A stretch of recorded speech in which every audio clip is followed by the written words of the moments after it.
ये है news network. आप देख रहे हैं 18 इंडिया नेटवर्क।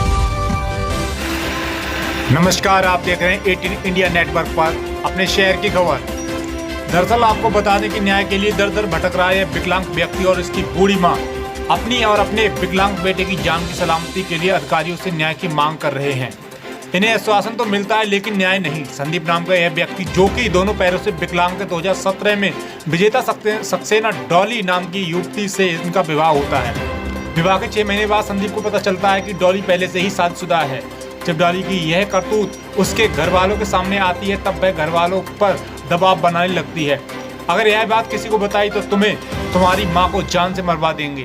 इन्हीं 6 महीनों में डॉली ने घर का कुछ हिस्सा फर्जी दस्तावेजों के आधार पर अपने नाम लिखवा दिया है और घर छोड़कर भाग गई। मोहल्ले के ही कुछ दबंग लोगों से मिलकर उसने संदीप और उसकी मां पर हमला करवाया, घर खाली करने और भगाने की धमकी दी। इस डर से संदीप ने अपनी और अपनी मां की सुरक्षा के लिए अपने घर पर सीसीटीवी कैमरे लगवाने चाहे। उस पर भी पड़ोस की कुछ औरतें, आशा, उसका पति सत्यप्रकाश और उसकी बेटी दीक्षा संदीप के घर लाठी डंडे लेकर आ गए। इस हमले में संदीप की मां को क्षति पहुंची और वह अस्पताल में भर्ती है।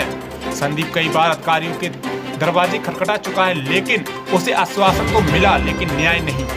अपने ही एरिया के चौकी में जाकर जब संदीप ने अपनी आपबीती सुनाई तब पुलिस ने उससे कहा कि वह औरत है, कुछ भी कर सकती है। वहां भी यह उसे खाली हाथ लौटना पड़ता है। अब संदीप को अपने आस पड़ोस की औरतें और अपनी बीबी डॉली से जान का खतरा है। संदीप का और उसकी मां का कहना है कि अगर हमें कभी किसी भी प्रकार की क्षति होती है तो उसके जिम्मेदार विजेता सक्सेना डॉली, संदीप की पत्नी और उसके पड़ोसी आशा पत्नी सत्यप्रकाश की ही जिम्मेदारी होगी। क्या नाम है भैया आपका? मेरा नाम संदीप कुमार है। भैया ये क्या मामला है आपका? जो ऐसा है, मेरी शादी हुई थी 2017 में, सन 20 में, और जो विजेता सक्सेना और डॉली से। उसके बाद मुझे मालूम पड़ा कि ये शादीशुदा, इनका डाइवोर्स नहीं हुआ है।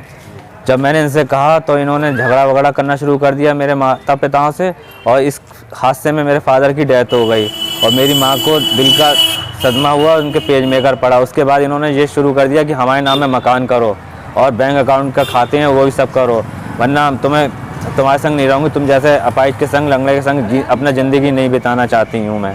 उसके बाद मेरे फादर की डेथ हो गई 4 अक्टूबर को।